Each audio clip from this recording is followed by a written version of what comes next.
still, as we move forward, there's still like frustrations. There are things that we wish were easier and they're just not. And it's just part of the process.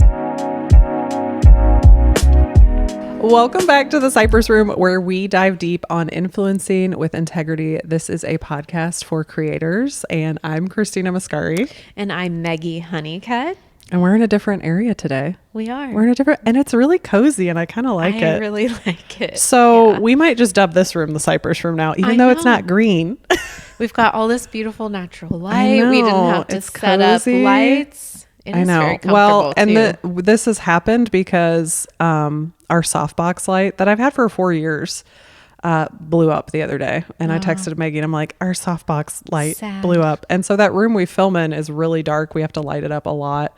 And we displaced my husband, and he like when he's not traveling, that's his office. And so today we just decided, my kids are at camp. It's pretty quiet. Yeah. We were like, let's just set up in the living room and see how it goes. Yeah. I'm liking it so far. I know. And so we're just like imagining that you're sitting on my love seat, or you're sitting here right in between us chatting with us, because it's going to be a little bit of a different episode today. Because what is upon us right now, Meggie? It's actually in 2 days, I think. Is it? Yeah.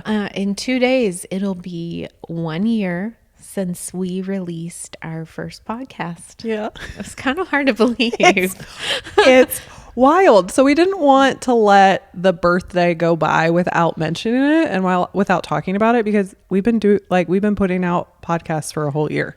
I know. And when I was watching our first episode back, I mean, it's been a blur. It's gone by really fast. I could not believe that was a year. And actually, we filmed it over a year ago. Yeah, we did. We just happened to release it. Yeah. And the way we shoot, this probably won't be going up until July, whenever we get it up. But kudos to us that we shoot way ahead of time now. We have learned. We have learned that that's better for us. But sometimes when things come out, it's like, oh, that's completely different now. That was a month ago. But we didn't want this to go by. We didn't want to miss the opportunity. We had such great episodes already planned that you guys have already seen. We had like this really special Father's Day episode that we wanted to put out. So this will go up eventually. Don't know when, but we wanted to take this day to celebrate the Cypress Room birthday. And actually, Meggie is the one that said, oh, I went back and watched our first episode. And I was like, well, maybe I should do that too. And I watched it and I took some notes. So this is going to be very free form. It feels a little self-indulgent, if I'm being honest. But if you guys, have been along for this journey, we're just so appreciative of you. And so we just kind of want to let you into a little bit behind the scenes, what it's like just starting something new, and a year later, how we feel. And I think we talked about this a little bit before we hit record on the camera. When you're in the midst of like creating something and doing a business, it's really easy just to get caught up in the day to day and like, what's next? What do we want to do? What do we want this to look like? But it's very important to like always take a pause and look back on how far you've come, because I think sometimes you forget because you're just looking forward and you're like, but I want this and I want this and I want this.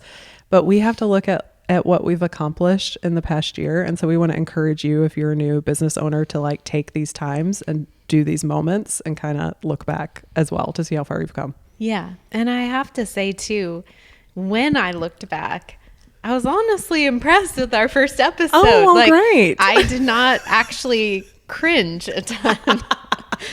I mean, it wasn't perfect, but I was like, oh, okay. It's not as bad as I thought. Like, we've definitely improved in a lot of areas, but at the same time, I was like, oh man, it's not too bad. It wasn't too bad. And we've definitely gotten more comfortable, I think, just being us and sitting here and not trying to sound perfect. I feel like we've gotten a little bit better at not saying like as much. I would like to think we have like and but sometimes not so much. When I'm verbally processing, the like and the ums come out a lot, but it is what it is. Yeah. You know what I did notice after watching our first episode is, I will say, my editing has gotten much better. Congratulations, friends. Because that was really the biggest hurdle. I mean, sitting here and talking is not the hardest part for me. Yeah, it's the editing. The editing. I had never edited long form content before, and that seemed very daunting, and it was a challenge for me in the beginning, and it still is. I mean, I had to ask you a couple questions. But I didn't know the answer today either. I'm like, let's just Google it. But I've gotten a lot better. I would like to think so. I do, and congratulations on learning how to edit. I mean, that's most of the YouTubers I know never edited before, and they just learn how to do it. And so I'm really proud of you. Well, thanks for all your editing that you've done. Yeah. For joining us in the Cypress Room today. Your support means so much to us, and we wanted to share a new way that you can invest in our community. We now have our own store where you can get your Cypress Room merch like hoodies, shirts, hats, and more. And not only can you rep the Cypress Room brand and its mission of influencing with integrity, but your purchase will directly help fund this channel. That way we can keep bringing you interviews with your favorite creators and all the knowledge you need to help grow your brand and your business. Our shop is linked in the description box of every video we make, and you can also view pictures of each product tagged in each video, and we really appreciate your support. We're a little weepy. We had a little bit of a cry before we got on here. Where do you think that came from? I don't know. I think for me, and I don't know if this is true for you too, but I get caught up sometimes in the day-to-day just task-oriented type of things, and I don't always take the time to sit and reflect or remember or be thankful the way that I probably should. So yeah, I think that's part of it. Okay, well, this is a good segue because I kind of wanted to talk about, we talked about, these are our hopes and dreams kind of in that first episode. And so I wanted to talk about a couple of those and like where we're at on them. Okay. And like where we want to go. I just have like random notes. So I'm just going to go in here. The first thing that jumped out to me, I loved how in that first episode we said, you know, most podcasters only make 8 episodes. So we just like, our goal and our hope is to make it to 8 episodes. And we are sitting here today as filming this today. It'll probably be more by the time it goes live, but we have 43 episodes that we've done. Yeah, it'll be 44 this week. That's like insane. We might be to 50 by the time this comes out or somewhere close to it. So yeah. What do you think about that? I mean, I knew that we set out to do it. In that first episode though, I remember it feeling pretty overwhelming to think about, like, wow, can we really film 44 episodes, 50 episodes? We were worried, can we even talk for an hour? I know. We've learned that's actually pretty easy for us to do. Yeah, but I mean, that I'm impressed with us. Yeah. But that's something that stuck out to me too, is we were like, oh, we're going to make it past 8. I know. And just like thinking, it's just wild to think that we've done 43 episodes and how different they've all been and how it kind of evolved. Because in the beginning, we didn't really know what we were doing. So we were like, well, let's just talk, us too. And, you know, we had a lot of things that we wanted to talk about how we have seen like my content creation business go and things that have helped me, I think, be successful along the way and things that I struggled with, just to like pull the curtain back on what it's like. But we quickly realized like, well, there's a ton of people doing this and we don't know everything. And we just happen to be going to Haven and we're like, hey, we have great friends there that are successful content creators. Let's interview a couple of them. And the response to that, those 2 interviews was like huge. It was way bigger than anything we had done, just like us 2 talking. And we're like, okay, well, what is this? But how do we do this again? And it took us a long time to like 6 more months. Yeah, we knew we figure it out. Yeah, we knew we wanted to do more interviews, but we knew we were going to have to tackle doing them online. And that was super overwhelming. And I think that's why it took us such a long time, because figuring out which platform you want to use, how it's going to look, how like, is this even going to sound good at like, and we had gotten down to a rhythm of how we shot the podcast, how we framed us. And we had to completely change that because we both needed to fit into the frame. So what was that process like for you, switching to the interviews and now that we're doing that and incorporating that into the podcast? Like, how do you feel about all of that? About interviews? Yeah. I actually really love the interviews. And I love that it introduced a variety of different like formats that we can kind of alternate from, because I like doing reaction videos. I love the interviews. I love just sitting here and talking too. But the variety for me made it even that much more fun. Yeah. But I think the thing I've taken away from the interviews the most is just a new appreciation for just how uniquely we are all created, how uniquely we approach business and solving problems and creating content, and that there's no cookie cutter way to do it. And we can take something from every person. Like, I just have learned so much about people and how they operate and what it takes to be successful in this space. And there's so many different ways and methods and approaches. And I think that has just been so fun and has given me such an appreciation for just people. Like, God's just created us all like so cool, and there's so much beauty in the diversity of thought, of methods, of backgrounds, experiences, that has been really, really fun for me.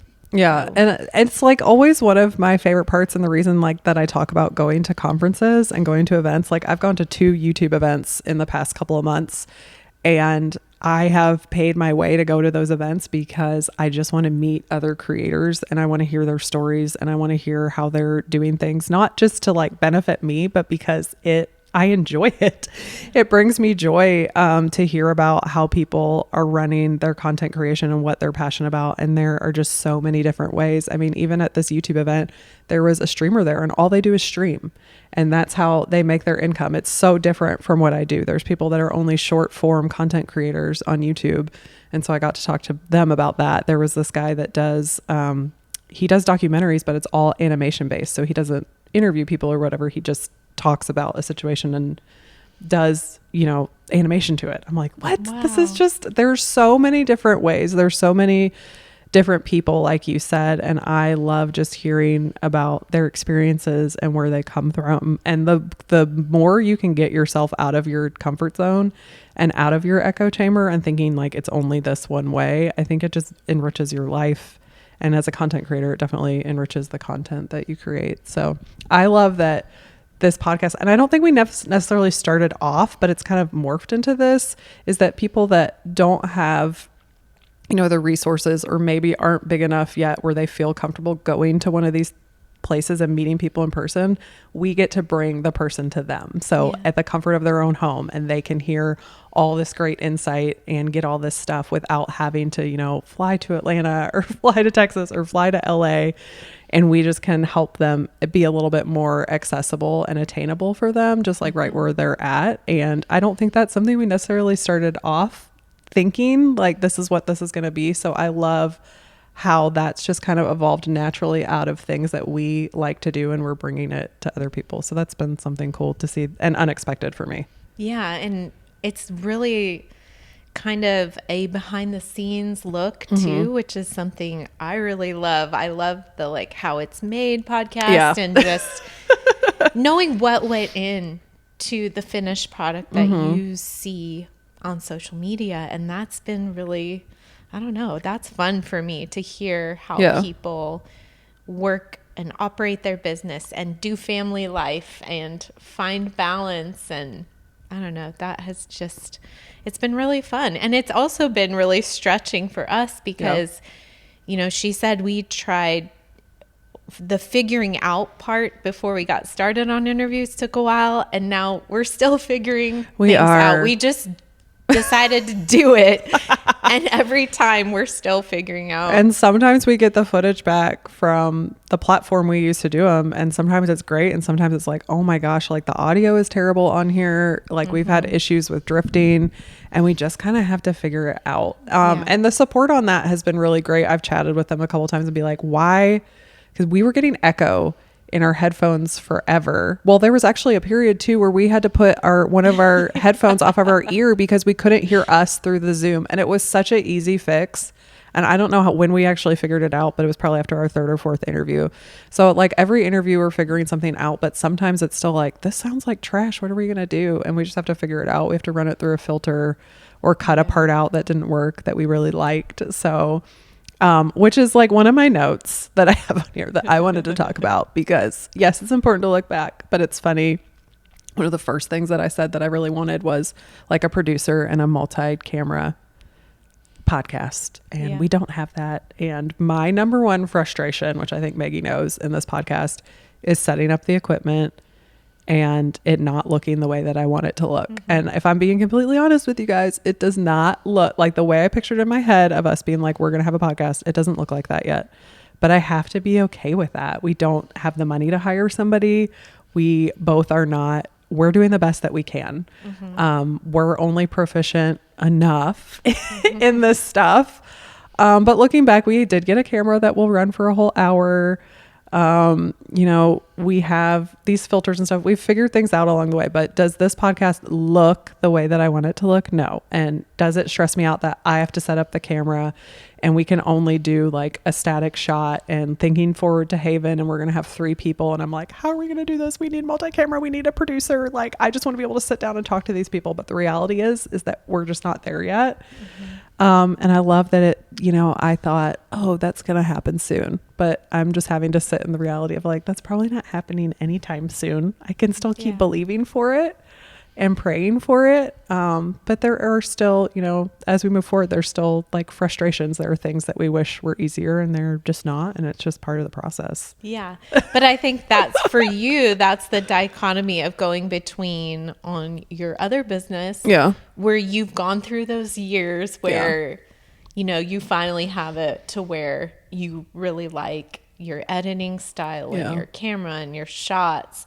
And then so it's almost like you're having to go backwards a little bit. So I can understand, because I don't necessarily share the same frustrations. I'm like, oh, it looks great. But that's because I'm newer. And it's probably the stuff that I watch. I watch a lot of high-end podcasts that have whole teams that are doing their lighting and running their production. And that's just not us. And I have to be okay with that. And I have to let that go. And that's just not the season we're in. And maybe we'll never have that. We just found out today that there's beautiful lighting out here. And I was really worried about this room being super echoey, and it is not. We checked the audio before we started, and I'm like, oh, well, maybe we learned something new today just by accident. So you have to believe in those things too. Yeah. That if you just keep putting yourself out there, that sometimes good things are going to come your way. But you have to be like, the hardest part is you have to be able to take the bad too. Because we've had some lows during this time. Let's talk about how many times I lost footage. You've only lost footage like twice, right? That feels like it felt very big. Though, to you, yes. It always does. Even when I lose footage today, like it still feels, but the first time you lose it is really bad. Yes. Yeah. That was. I don't even remember what episode it was. Moment. I actually lost all of the episodes up until our Haven interviews. Oh yeah, the raw footage. Yeah. Okay, but we still have them on YouTube somewhere. Yeah, we do. But we lost a whole episode. Did we have to just re-record it? I lost an interview episode, and luckily, since we use that platform and it's all on the cloud, I was able to just re-download and re-edit the whole thing.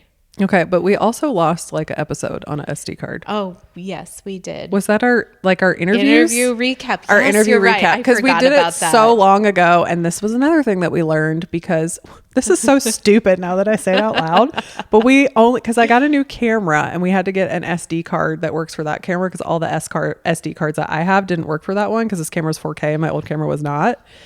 And so we were just using the same SD card for all my projects and for Cypress Room, because we are cheapazoids, I guess. I don't know, because we were trying not to spend any more money. I don't know why we did that. They're not even that expensive though. And it turned out but at that point where I was like, you know what, after we lost that footage, because it was like both our faults, because I reformatted the card because I needed more room for like a project that I was doing, because we had filmed it like months ago and hadn't touched it yet. Well, it's good for us for like preparing.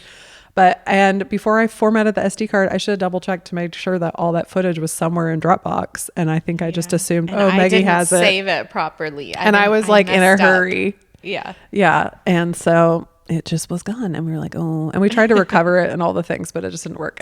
From that point forward, we were like, let's get a separate SD card that is just for the podcast. And so Meggie keeps that. We also had an SD card fail on our podcast recorder, which Yes, that we was did. that was probably my least favorite because it was such a good episode. It was a It was our reaction. hacked. Oh yes, it was all about getting hacked, which we have another story that we can tell Yes. about that if we're going all into Cypress Room stories. So that footage, the camera recorded fine, but we record our audio separate and then we match them and post edit. And for some reason, the SD card, it just kept cutting out like every 5 minutes. But it was like, I was like, no, this episode is good. I'm not going to let it die. We are not going to re-record it. And it would be pretty difficult to record because you have to watch the clips over again.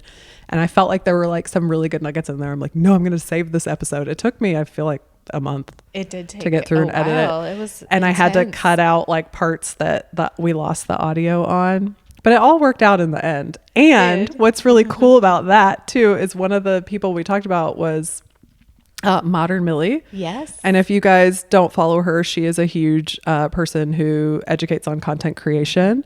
Love and her. she actually watched the video And commented twice. on it and was like, oh my gosh, I'm fangirling on you guys. Thanks for reacting to my video. This is so know. fun. And we were like, we're fangirling on you. Thank you. Like the fact that she saw it I know. was crazy. And Millie is the one that we talked about. She got her YouTube channel hacked and taken down. Yeah. Would you like to share anything about Cypress Room and our YouTube channel getting shut down? Well, funny enough, the week after that was posted, in the same day, we actually uploaded, one of our favorite interviews, a very big interview. Well, let's be like our biggest video, our biggest video our now. biggest moment. Yes. We could feel the anticipation when we Yes. filmed the video. This was with Shay Manning of Free Spirit Equestrian. When we filmed that video, we were like, this is a special.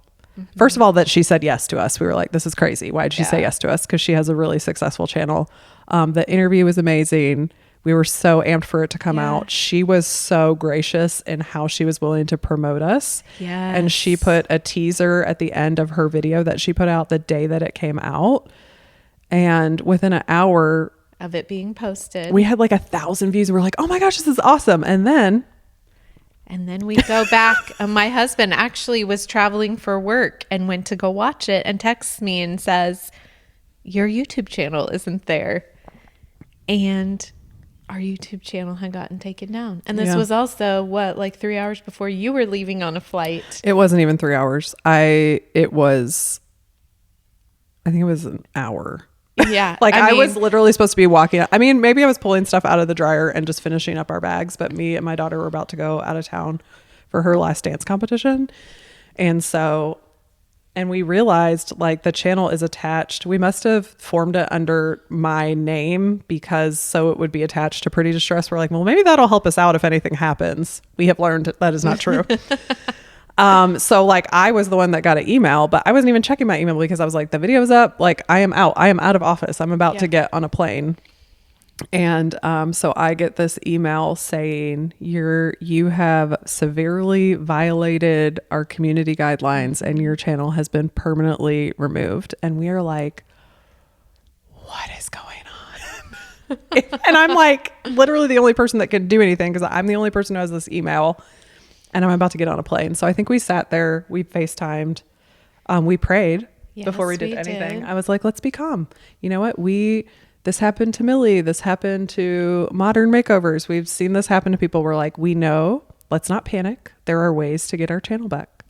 It's going to be okay. And so we tried to calm down. You can like refute whatever and they don't tell you what you did. No, they Which is don't. bizarro to me. It's like they should tell you what video, they should tell you what you're violating, but it is so broad. And like, I'm like, what could we have possibly done to get banned from YouTube? Yeah.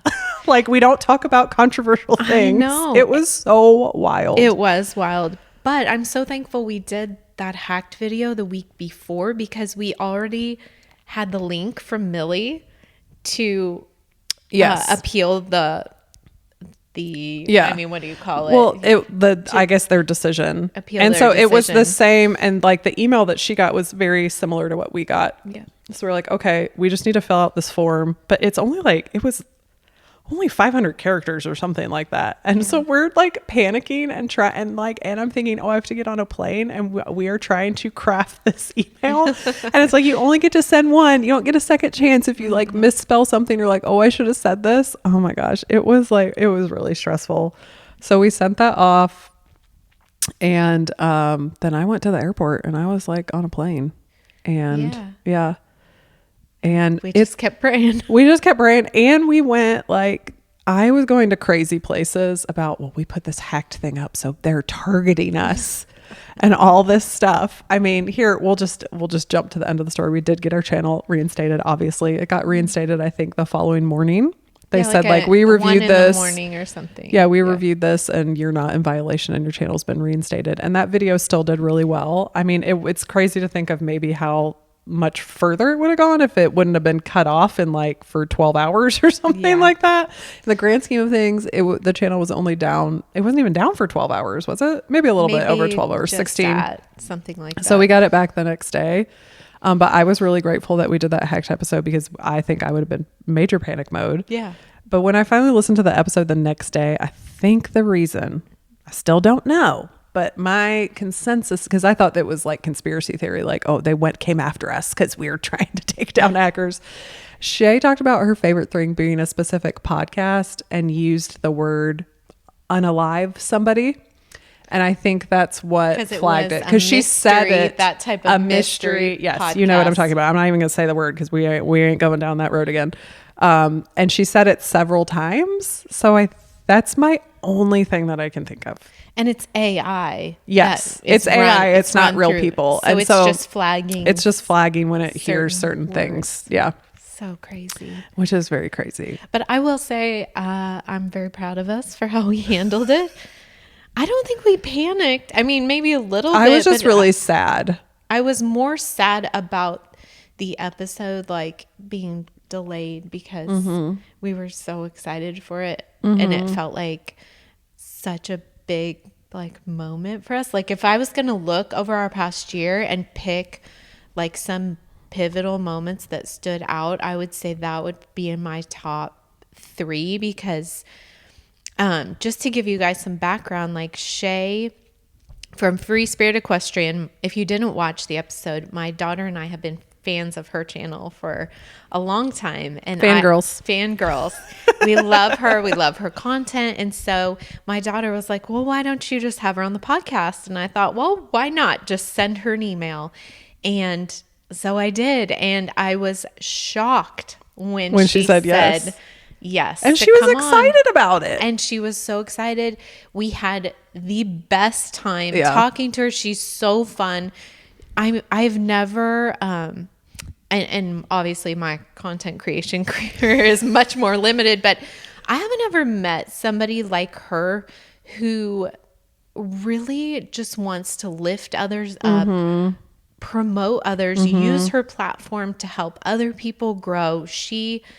I don't know, she's like the ultimate hype girl. Yeah. I mean, I've never seen anything like it. And she was just so encouraging to us. Yeah. In the words that she gave us, and we just had so much fun, and it felt like such a special moment that when we did get shut down, that was my reaction. Was I was just so sad that like that was delayed, and not knowing when it would be reinstated and go up. Yeah.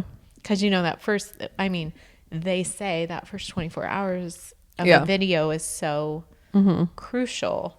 But we sit here today, and that video is our most successful video on the channel. It is. It have like 13,000 views, something crazy, something like that. And just so you know, our videos usually span between anywhere from like 3,000 to like 1,500 is probably more average. Yeah. And so to have a video like that has just been such a blessing. And we have lots of the horse followers watching us now. Lots of horse lovers. I know. So I hope they're still sticking around and watching some stuff. If you're still here from Free Spirit Equestrian, we appreciate you.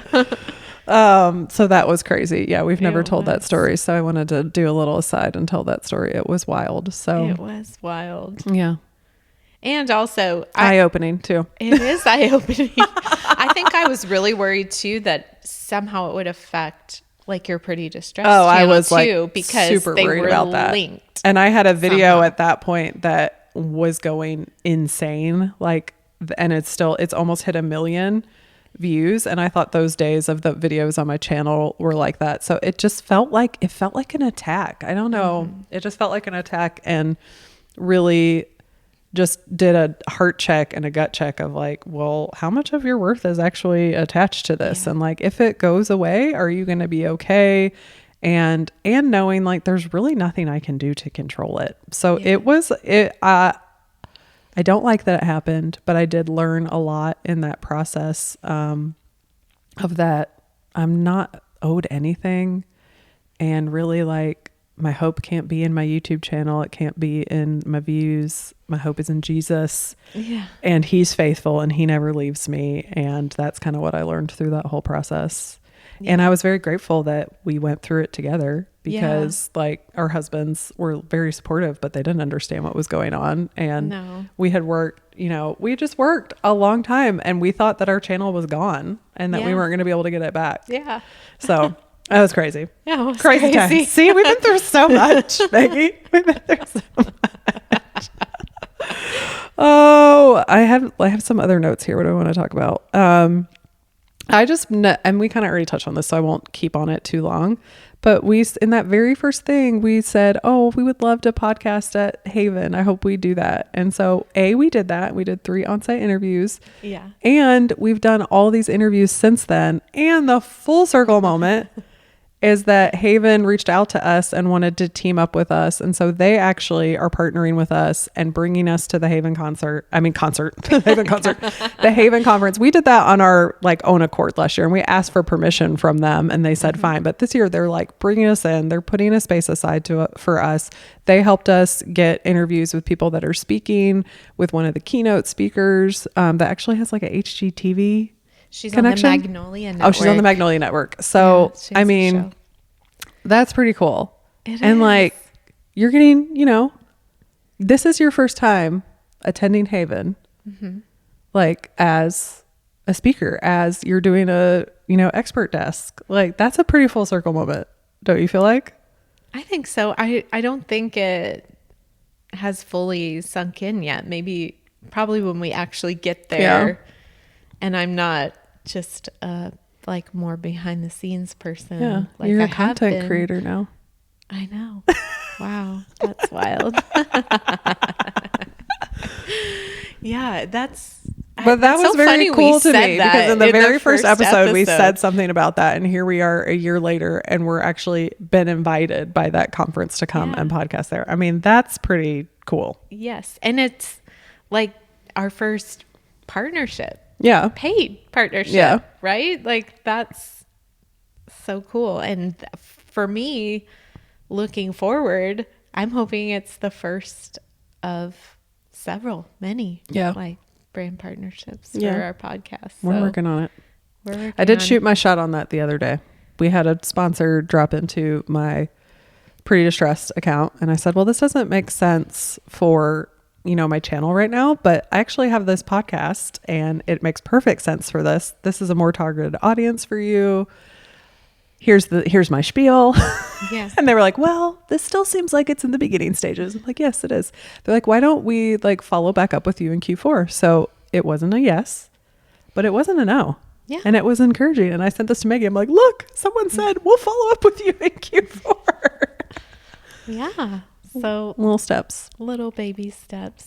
When I was watching our first episode, I loved watching us talk through just why we chose the name and kind of our whole process of how we landed on Cypress Room. And it was a good reminder for me of the why behind what we're doing. Not that I completely forgot about it, but like I said, you get into this task-oriented mindset sometimes when you just have a to-do list. And for me, I loved remembering why we chose the name Cypress Room, the verses that inspired that, the prayer that went into the beginning stages of this. And I don't know, that encouraged me because we have talked about it a lot of times, but we shoot once a month.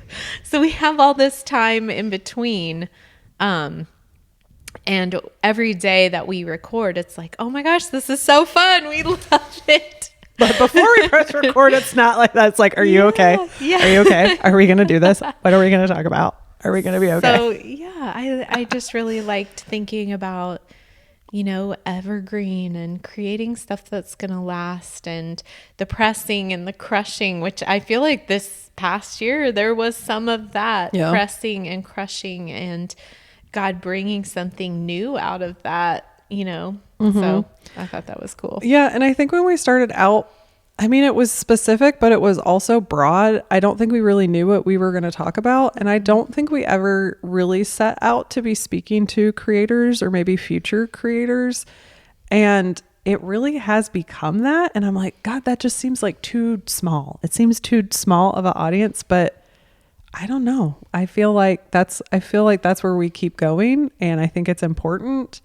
And I think maybe it's something that's underrepresented. I don't know, like everybody's important. So I guess I'm learning that big numbers isn't necessarily the sign of success. It's the health of it. And if we're really helping and encouraging people and just making a space where, you know, other creators can come and have a place to share and encourage other people, that's enough. I still don't know, but that's okay. It's part of the journey. It's part of the fun. Yeah. Yeah. For real.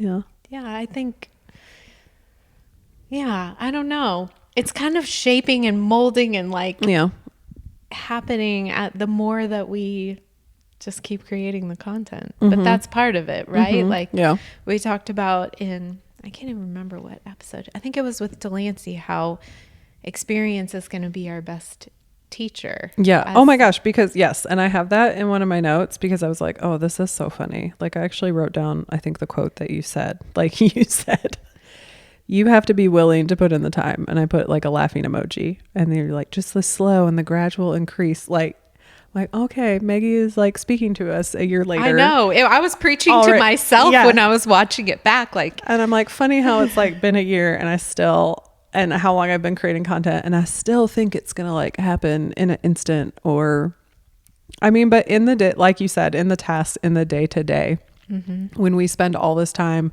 planning and recording, and you spend all this time editing it, and we put it up and it gets 300 views, it's hard. It is hard. It's hard. And when we like see, oh, this is so great, and so many people need to hear this, and they don't, it's still hard. But and just going back and reminding yourself, but 300 people is really important. And if 300 people were in my home, that would be really overwhelming. And that would be like a huge turnout for just like an event at a bookstore or whatever. Yeah. But in the day to day, you get caught up in that and like what success looks like and all those things. So yeah, I don't know. Yeah. I just thought it was funny. I was like writing laughing emojis. I'm like, oh, okay. I need to hear us talking to ourselves. I know. Like, this is not a like instant microwave meal. This is not instant rice. So you got to be willing to put in the work if it's important to you and you believe in it. And I mean, I too was kind of laughing watching myself say that, because we literally just had a conversation about that a week ago. Yeah.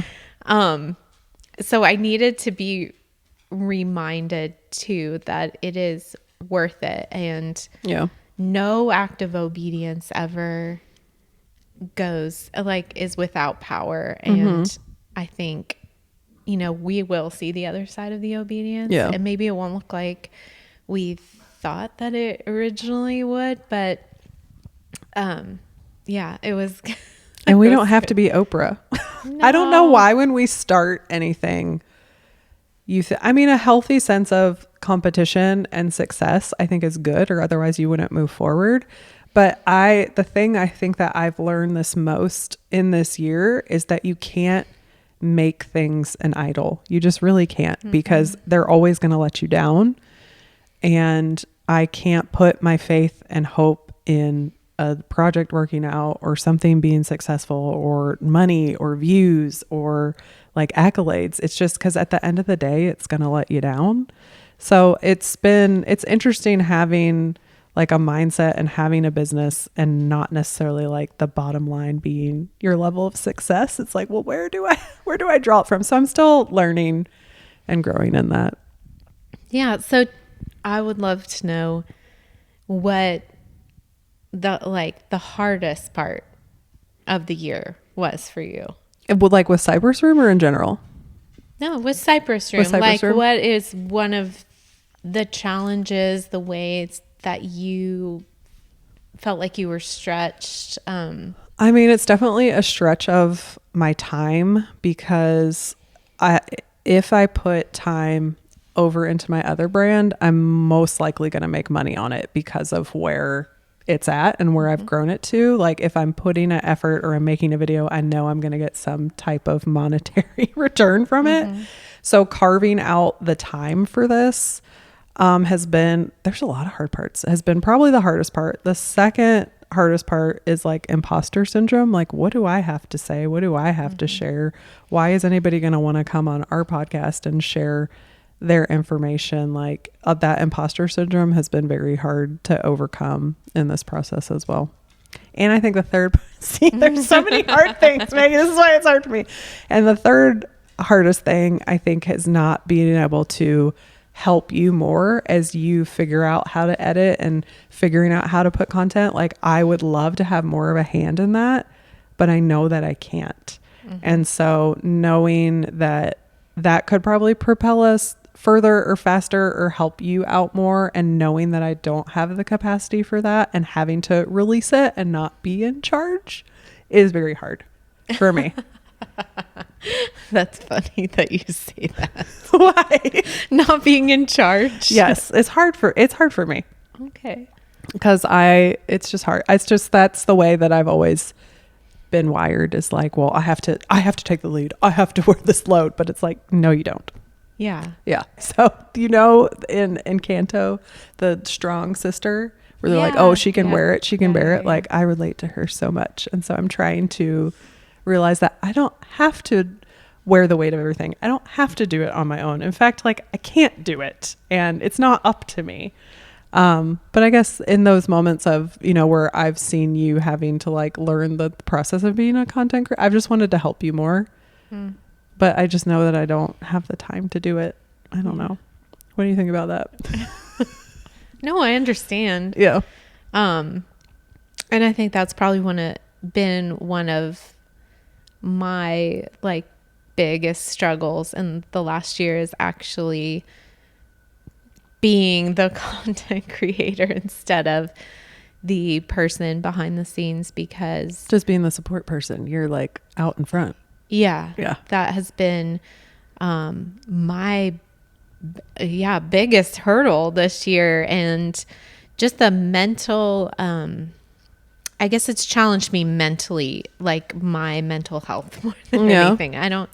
Maybe mental health isn't the word, but I can get so in my head about, whatever it is that I'm creating or putting out, and thinking, we did say experience is our best teacher. Well, I have to keep doing it to learn like what works. Yeah. But when you're feeling like nothing is working, I know. And it just, I'm figuring out what it's going to be, or what we want it to look like. And, I don't know, that has been my biggest struggle. And it is kind of imposter syndrome, I guess, because,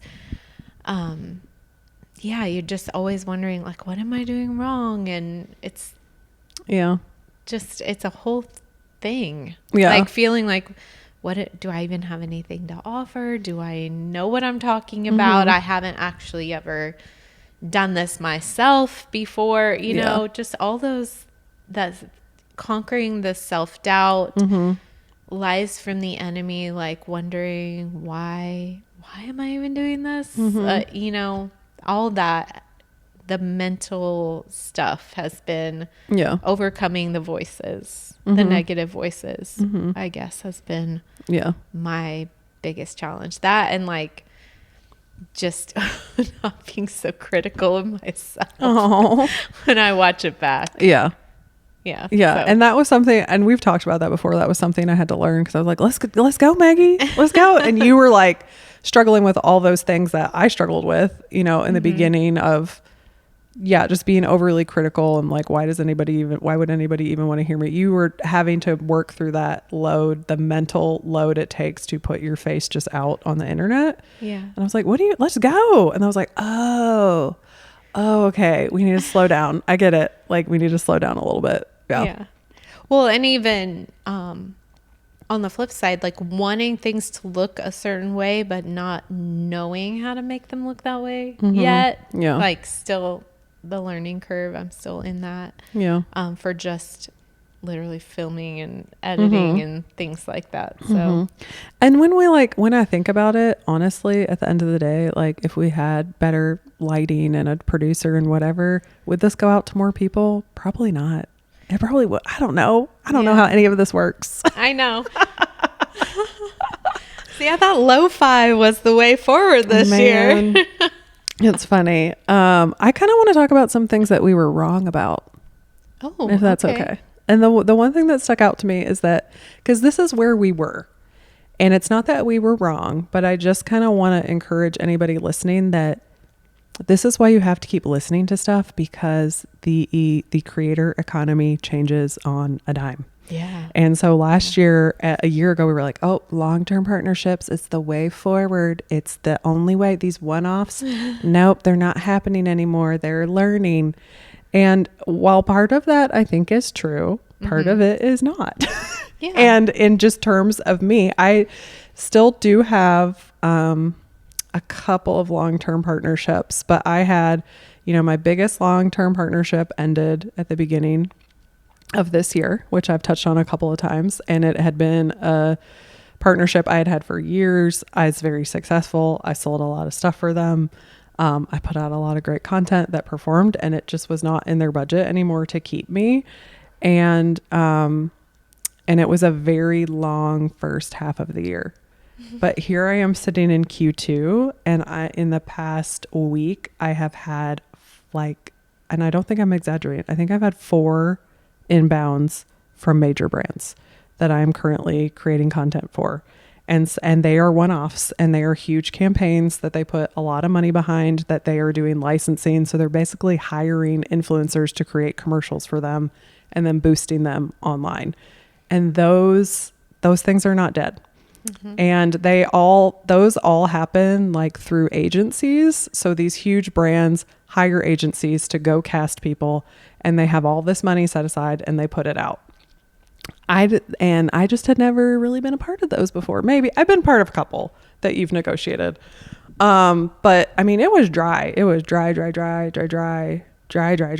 And to the fact where I think we can talk about this next, how our roles have kind of changed in the past year. And then all of a sudden, out of nowhere, I have like stuff that's probably going to keep me sustained through the end of the year. And I can kind of decide what I want to do through the end of the year in terms of creating my content. So was that true? And we said that last year. Yeah. Like if I was looking at my business, the only thing that was sustaining us was my long-term partnerships. But then in a dime, a really good long-term partnership is gone that I didn't do anything to like lose or break that relationship. It just budgets change. And so budgets change, and so that we're going into Q2, and a lot of money seemed to be loosening up for these one-offs. So I just who knows? I don't think we know.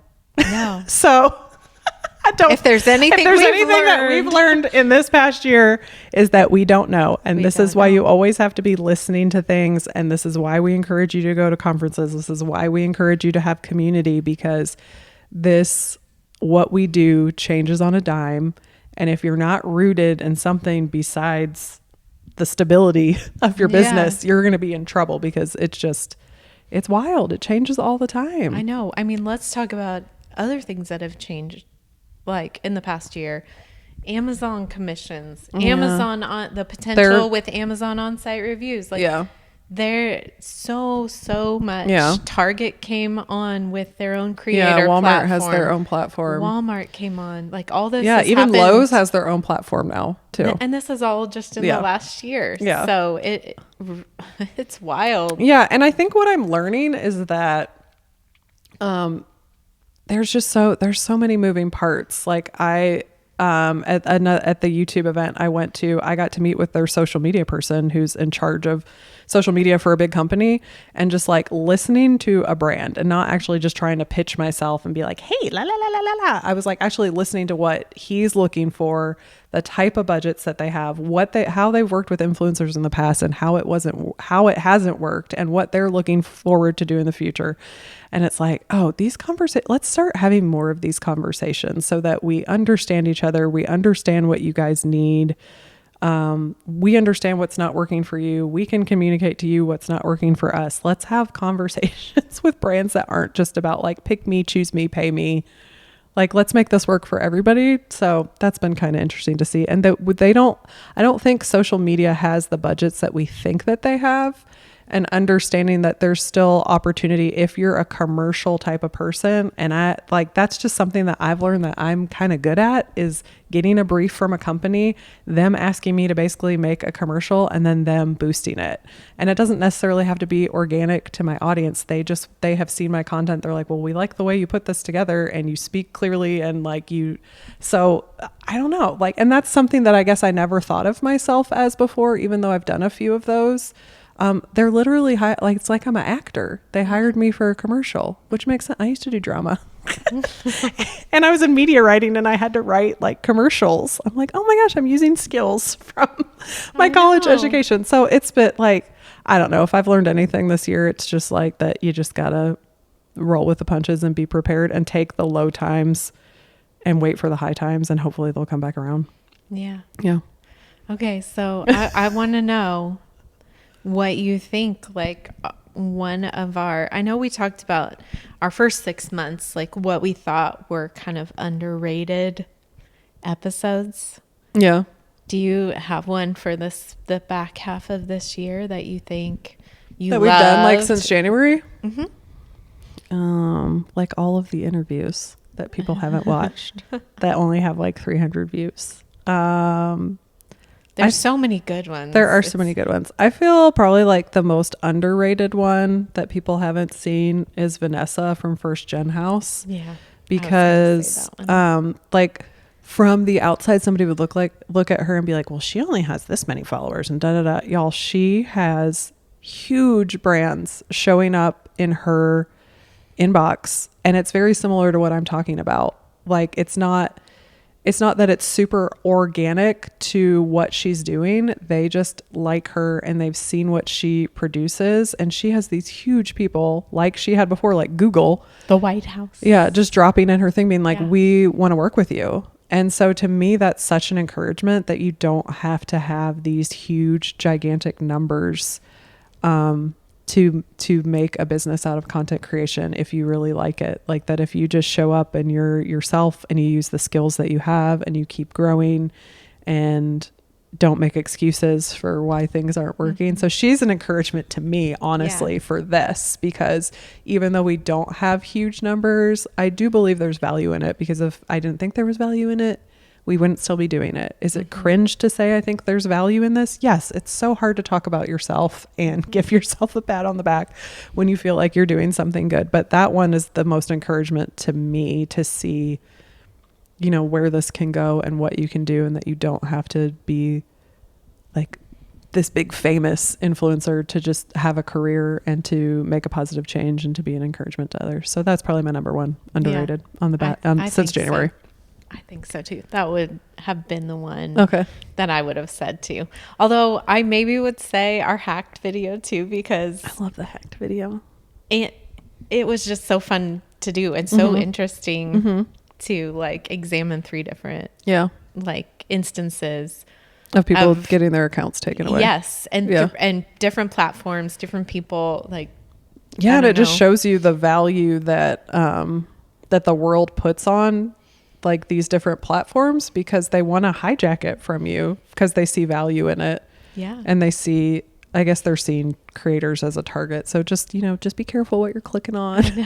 I mean, the inbounds that I got like in the past couple of weeks, I mean, they were from huge brands, and I'm like, this isn't real. this is fake. Like, I'm not clicking on anything. But the thing that I did was like, always go to the email address, look at the email address. If it's at Gmail, I'm just going to say don't answer. Yes. Just don't answer. You just That's don't. A red flag. So you check the email, like, does the email, domain match up with the company? Then go Google the company. Don't click on the links that they put in the thing. Google the company, see, okay, this is actually a real company. Okay, look at all these things that they've worked with. I mean, you have to use your detective skills these days, unfortunately, because I get a podcast request every other day. I'm so sick of deleting them. That's all these people are doing, is sending out these podcast requests to people to try to hack their Facebook. Why do they care? I don't know. Bless. Okay. That was a fun episode. Yeah. Okay, so can we look forward? Like, what for the next year would you say would be goals, hopes, dreams? Oh my gosh, I don't know if I want to say them out loud. I think the biggest thing I'm looking forward to and believing is because we have just gotten connected with so many amazing creators that live in Nashville. There is a huge community of creators in Nashville. I just got to go to a YouTube event that was all just YouTube creators in Nashville and got to meet some people. There's so many amazing creators here. I would love to either have them maybe here in this beautiful room or rent a studio and do some in-person interviews with people outside of DIY and home decor. That, I'd say, for the next year, that's probably like my dream or goal that I'm believing for and praying into. Yeah, that would be my number one, and not necessarily just local, but just more people with unique platforms that are totally outside any kind of niche or category that we have done before. Because the more we dig in to YouTube, the more I am wowed at just the different things people have created platforms around. It's really fun and interesting. And I would just personally love to know the stories behind some of these channels on YouTube and the people behind them and how they came to be. And so that would be, my number one thing is I would love if we could just get some more yeses from people in all kinds of different niches across YouTube. Because it's so fun. Like doing Shay with her horses was just so fascinating. And then we also it's probably out by now, but we did Rob Kenny at Dad How Do I, and they're all just so different and successful and unique, and they have longevity at the same time. They've been doing it for a while, so those were really fun, and I'd love to do more of them. My other dream is that, or my other goal for this next year, is for you to be able to be paid for all the effort that you're putting into this. So, I mean, we've talked with you guys and celebrated the fact that we're monetized, and I think we're probably getting our first check this month for like $100, a little, maybe over a little $100. And that's not enough for all the editing that you've done. So I'm just hopeful that, and again, I think we've said this over and over again, like, we're not doing this for the money, but it would be awesome to be compensated for the time that we're putting into it in a fair way. And that feels cringy to talk about, but that's my hope for this next year, that there will be some financial benefit to pay for all the editing and the back end stuff that you're doing. That would be fun. I would love to work with some brands in the next year. I'll just put that out there. My wheels are already turning. We have our 1,000 followers. We actually have we rarely talk about our audio only platforms on Apple and Spotify, but they are actually doing well. We have over 100 downloads per episode. That's awesome. On each platform, which that's cool. Feels good. In addition to YouTube. So I'd love to grow our Instagram more. And for me, I would love in the next year just to build community and get more engagement is a really big goal of mine. And I've been really kind of praying into and strategizing what that would look like. But I would just love more feedback and interaction with the people who are watching us, and I don't know what that'll look like. I don't know what that looks like either, but let us know if you guys would be interested in us starting a Discord, because it's an easy way. Like, we could just link it in every video. It's an easy way for you guys to be able to talk to each other, and like if you're working on something or whatever. But I feel like our audience is so quiet. I know. And I am so grateful for the ones that do comment and do send us messages, but I would love for you guys to be connected to one another, because again, like, there's just more power in you guys being connected to each other than you just being connected to us. But we're so appreciative of all the people who have reached out, and just, we've gotten so many sweet,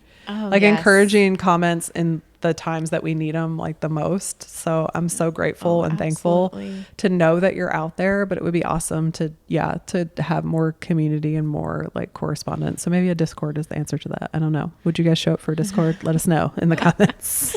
And also maybe that's just another piece of technology for us to figure out. Cause I know also there's a way through Anchor that you can have people leave you voice questions. Yeah, so that could be fun, but that would be fun. That's on. We have so much technology to figure out, and we're just still like, compiling lists of people that we want to talk to, and then actually taking the time to reach out and talk to them. I wish there was more time. There's just not, but that's okay. But I think, I guess before we wrap this up, I kind of wanted to do, if you're comfortable with it, just kind of do a personal update, because I feel like a lot has changed in the past year, where we kind of talked about, here's my journey of, I was a corporate person to a mom, and now I'm an entrepreneur.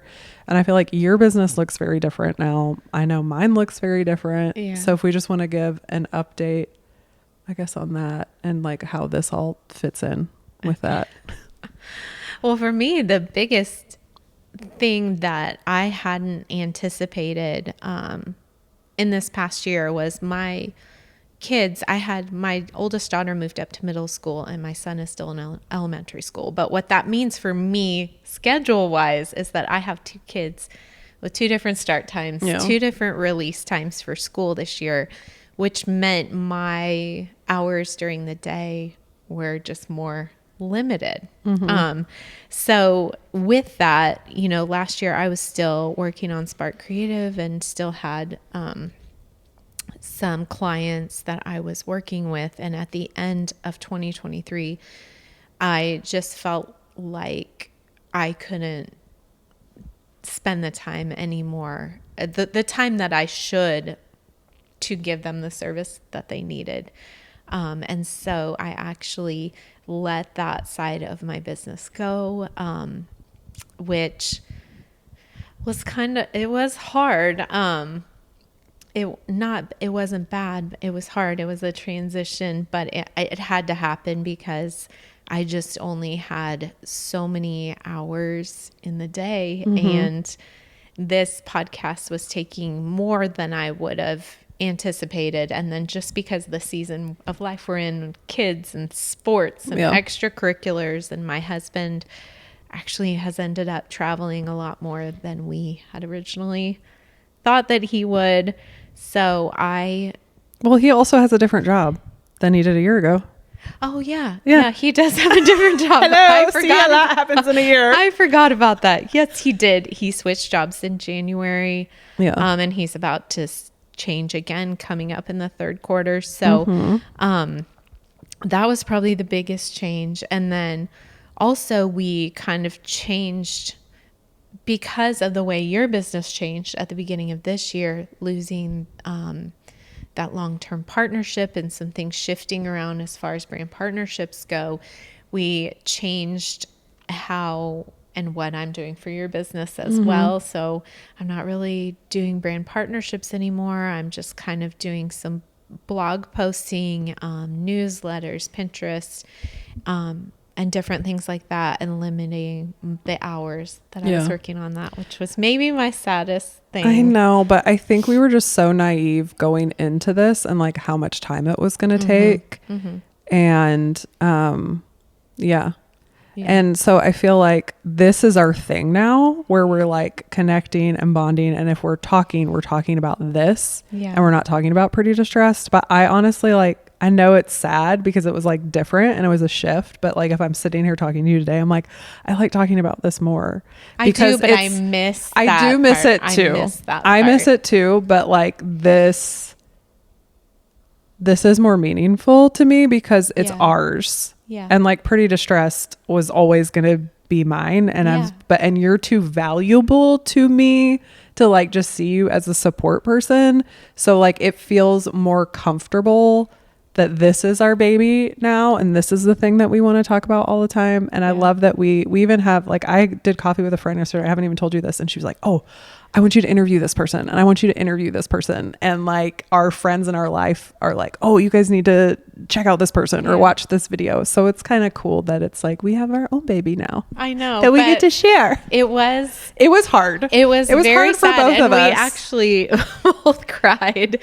Because I mean, I will still say it that like growing Pretty Distressed and working there was one of, oh my gosh, I'm going to cry again. It was one of the greatest joys and the most fun like I've ever had. It wouldn't be like where it's at without like, I probably honestly wouldn't still be doing it because you came in a time, now I'm going to cry because you came in a time that like, if I didn't have somebody that I felt was like on my corner and like taking stuff off my shoulders, like I never would have been able to do the things that I've done. And, so it was almost like a breakup, but not a breakup, but it was like, it felt like it. Cause I remember that conversation. We had it like sitting right here back at this counter. And cause I think we tried to keep it the same for a while, but it's like, we couldn't introduce Cypress Room and it stay the same. Like we were so stupid to think, like we weren't stupid. We were naive to think that we had all the space and everything was just going to keep running the same. And honestly, like looking at, I think another huge catalyst too, like it prepared, like that all happened before I lost that partnership, didn't it? That conversation. It did. Yeah. So, like leading up to that. Leading up to it. So like we already felt like, okay, something's coming, like something's changing. Like we need to be prepared for this. And I love that we were, like that we listen, that we, that we like listen to what's going on instead of just like, no, we're just going to charge through and bulldoze and whatever. And but oh my gosh, we haven't talked about that. Yeah. So that was a huge change. It was. And it was like leading up to it too. It was like God shutting a door because I had just been getting like no traction on like brand deals. It was like it had completely just dried up and even past people we'd work with. And it was like, I mean, I didn't realize it at the time. I'm thinking, oh my gosh, I'm not good at this anymore. Like I'm terrible at this. But looking back now, I can see that it was, if that wouldn't have happened, like me getting all those no's, then you losing the partnership and us starting this, I would have had a really hard time like letting go, like, and walking away. But it was like God was just redirecting me and my time. But it wasn't easy. It still makes me sad sometimes when I think about it. Girl, you don't want to even know what's going on behind the scenes with me these days. No, I mean, what has really changed with me is that things have just slowed down significantally. And I have to be okay with that. And I have to be okay with putting out less content. I had felt a pull to kind of be doing less and less furniture, but was just so terrified. And I'm still terrified of it because that's the stuff that performs really well. It still does. But I have seen traction in the other things that I'm putting out. And I'm finding more joy in doing more stuff around my home and incorporating more of who I am. And the furniture stuff is still there. I had, a video that I put out that was actually with a long-term partnership that just went insane. And I thought those days were over on my channel. So it was just an encouragement to me that like, hey, if I just show up when I can show up, it's still possible. And I didn't do anything to earn that. I didn't have some special thumbnail that I just kept doing it and I just kept putting it out. And then in the past couple of weeks, having the partnerships that have come in, it's just affirmation to me that like I can make this what I need it to be because like my husband got a promotion. He is traveling way more. He is way more busier. And I just have to pick up the slack. That's where we're at. He supported me and picked up the slack for a long time during like the down years of the pandemic. And that's what marriage is. For sure. Steve and Ruth, who we just had on from Olive Gray, they are just a beautiful picture of like, sometimes this is what you have to do in a marriage, especially when you have a business. Like there's give and take, and there's things that you have to sacrifice. And so I'm just in a season where I need to be able to pick up more slack. My kids are doing things that they really love. And like Meggie, I have kids at 2 different schools. I have kids that are not bused, so we have to drive and get them. And it's really funny. I have this road in our area that's called Downs, and I drive up and down Downs like 6 times a day, usually, just of where my kids' activities are and where their school is. And we have to leave room for that. I'm not going to get a nanny. I'm not going to get a personal assistant to do my grocery. It's just that's not the way that we're going to live life. I just don't want to. And so I've had to learn how to slow down, and that it's not always going to look the same, and that I'm not always going to put out a video every week, and that every reel I put out is not going to get over 100,000 views anymore. It's just not happening. But I believe that it's going to be okay. And I've had some evidence in these past 2 months that it is going to be okay. Yeah. And I know like that's from God. And so that's the thing that keeps me going. So yeah, wow, I'm glad we had this conversation. I know. Yeah. And that you're never going to arrive, guys. You're just not like in this, and there's going to be seasons where you're up and down, and I will just be vulnerable with you and be like, well, here comes in January and February, I was in like a really dark place, and my community supported me. My close friends supported me. My husband supported me. Meggie supported me. And God just told me like it was going to be okay. And it did not look okay. And I didn't know how I was even going to just like keep doing this. And he has been so kind, and he has been so loving in the valley. And just sitting back and looking at that, like I know that he's just like called us to put ourselves out here and be vulnerable. And so we just want to keep showing up for you guys, because you're important and you matter, and like the little things in your life matter. And if nobody's told you that, like I just want you to know that, and that sometimes it's going to be hard. But like God's always there, and he is guiding me, and he loves me. And I've had to really repent of like how much I had made my business and the income that I bring in an idol. And at the end of the day, it just doesn't matter. And I wasn't equipped to like hold all of that. So I just want you to know that you're loved right where you're at, whether you're going through a hard time or whether you're on a mountain right now, that you're loved and you're seen and you're important and you have value and you have a purpose. And I guess that's why we're here and we're doing this. And so we just want to be able to share those hard times with you guys too, because there's no checklist that we can give you that's going to tell you you're going to be successful. And even when you do feel successful, there's going to be times where you're like, how am I ever going to recover from this? And I just want to thank everybody who like encouraged me and spoke life into me and prayed for me when I was like, I don't know what to do. I can't get off the floor. I'm crying and I can't get off the floor. I had a lot of those moments this year. So and that kind of goes back to, you know, the whole meaning behind the name.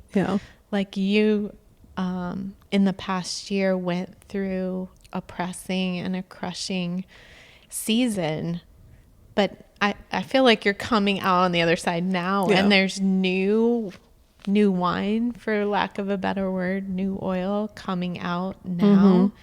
And God's making up and showing you like a new way. And I don't know, it's good, but it's like good, when we're in the middle of it, it's so hard, because there was some pressing and crushing for me too. And maybe I'm still in that a little bit, but I think I can't get to where God wants me to go if I don't submit to the process. Even though it doesn't feel great in the moment. Man, it's not roses and rainbows all the time. It's just not. It's not. It's really not.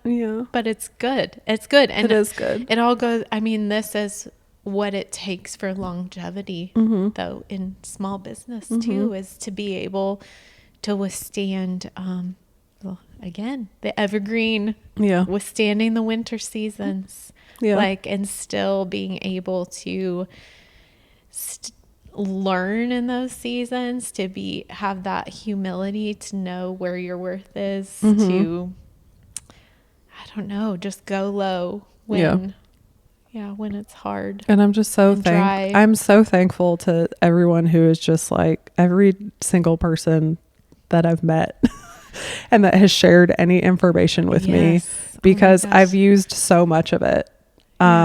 I reached out, and I'll just give him a shout out because we've had him on the podcast and he's amazing at this, but I reached out to Kyle from Kyle Did It, and he shares a lot about negotiation. If you're with him one-on-one, he will share any tips he has about negotiating. He's really good at it.